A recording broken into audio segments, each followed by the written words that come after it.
The report highlights how farmers in crisis-hit parts of northern Nigeria pay illegal levies to bandits just to access their farms. It documents several cases in rural communities in banditry-ravaged northwestern states like Kaduna, Katsina, Zamfara and Jigawa. Farmers there have to pay bandits before accessing their farms. They often pay them twice just to be allowed to use their land during the planting and harvesting seasons. The situation has adversely affected Nigeria's food security. For the Northwest, it has become a problem since at least 2021.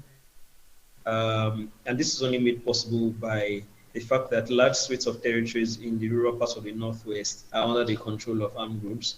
And since this is also widespread because of the fact that a success in one particular part of the country, especially in the north, is likely to be replicated not so far off. The practice was first reported in the northeast of the country, where Boko Haram and other insurgent groups levied farmers and fishermen to allow them to farm and fish. Bandits in the northwest have now joined them in making life harder for farmers. They're extorting farmers using threats of force and violence, and in a number of cases, those who don't pay either get kidnapped or even killed.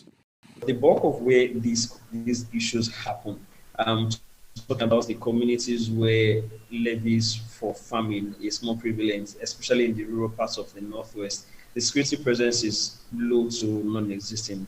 Because, for one, the military do not want to foray into those territories because of a logistical issue and how much manpower they have. Because if they have to do that, it's very, very much, they have to spread themselves very thin. The situation has forced some farmers to stop growing crops altogether or scale down their farming.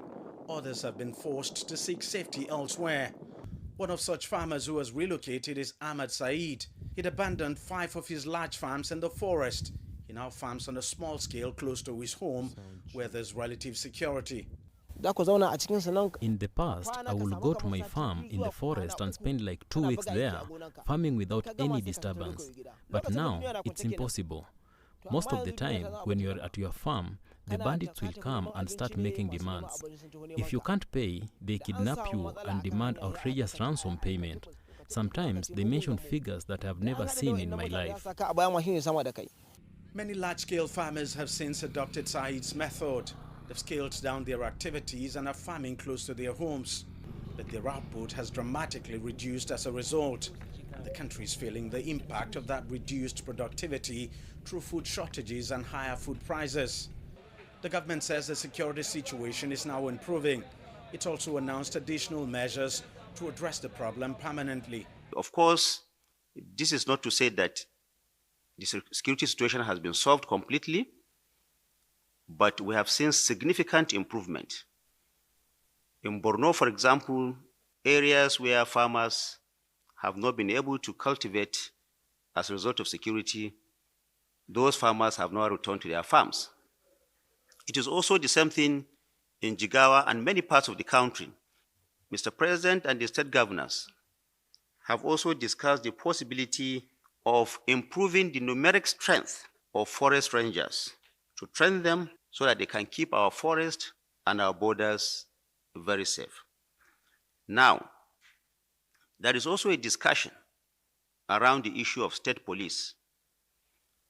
The federal government and the state governments are mulling the possibility of setting up state police.